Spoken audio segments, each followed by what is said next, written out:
Welcome. In this video, we will guide you on how to download Roblox on your Android device. Let's get started.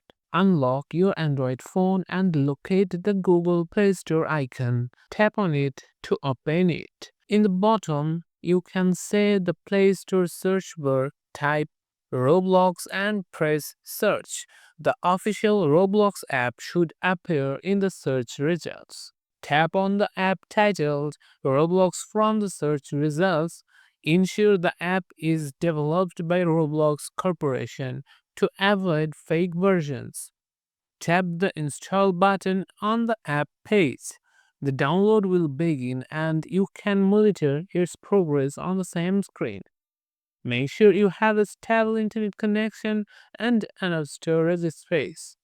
Once the download is complete, the install button will change to open. Tap open to launch Roblox. If you are new to Roblox, tap sign up to create an account. If you already have an account, simply tap login and enter your credentials, and that's it. You have successfully downloaded Roblox on your Android device. Now you can explore the world of games, create your own, and have fun.